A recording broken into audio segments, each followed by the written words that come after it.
weight of gold. Think about this for a second. We are looking at a completely staggering, record-breaking 1,248 players participating in this massive new 48-team era. It's a huge sea of talent. But out of that massive sea, exactly 22. That's it! Just 22 returning World Cup winners are set to take the stage once more. It is an incredibly rare, exclusive club. So, how do we get to that tiny number? Well, we have to step backward through time to trace the absolute survival of these elite veterans across the last 3 tournament eras. We're talking Argentina in 2022, France in 2018, and Germany all the way back in 2014. Let's start right at the top. The reigning champions, Argentina's 2022 core. It's probably no surprise that the largest chunk of our returning champions comes from the reigning title holders, right?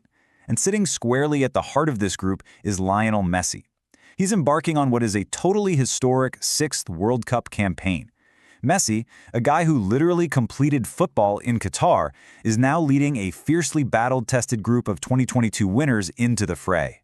And what a group it is. You've got Emiliano Martinez, the Golden Glove winner whose penalty shootout heroics essentially secured the crown. You've got the goal scorers from that legendary 2022 final, Julian Alvarez and Angel Di Maria. And yeah, quick caveat, even though some sources show Di Maria isn't on the final 2026 roster, that core winning DNA absolutely remains. They are backed up by defensive stalwarts and pure midfield engines. Guys like Rodrigo de Paul, Enzo Fernandez, Alexis McAllister, Gonzalo Montiel, Christian Romero, and Nicolas Otamendi.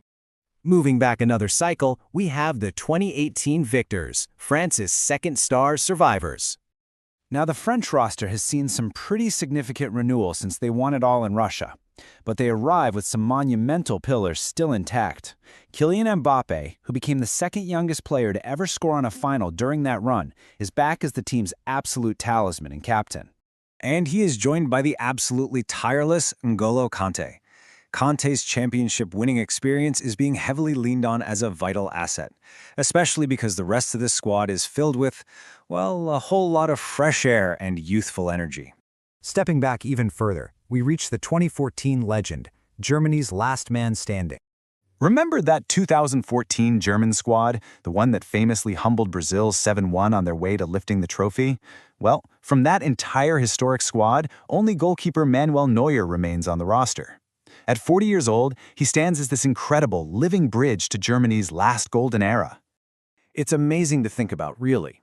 He's this ancient sentinel who is now flanked by a completely new generation, including their captain Joshua Kimmich and young superstar Jamal Musiala. But hey, the Golden Guard isn't just on the pitch. Let's look at some wisdom from the sidelines. The presence of World Cup winners actually extends right into the tactical side of things. This tournament features 2 managers who previously won the very trophy they're competing for, both as captains. Didier Deschamps, who led France to ultimate glory back in 1998, continues his incredibly long tenure managing Les Blues. And then you have Fabio Cannavaro, the defensive icon who captained Italy to the 2006 title. He is making his managerial World Cup debut leading Uzbekistan. How cool is that?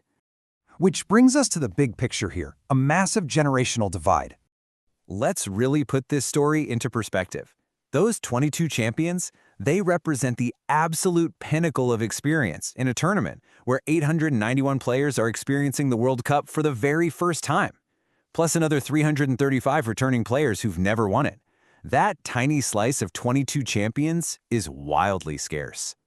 To make that contrast even starker, these elite, battle-tested veterans are going to be sharing the stage with players as young as 17-year-old debutant Gilberto Mora from Mexico. The experience gap is literally measured in decades. So what does this all mean for our Golden Guard? Their mission is pretty clear. They have to use that past glory to navigate what is arguably the toughest path any World Cup winner has ever faced in this unprecedented 48-team era. Can that vital experience conquer an ocean of fresh talent? Well, we're just going to have to watch and find out. Thanks so much for diving into this explainer with me today, and keep exploring.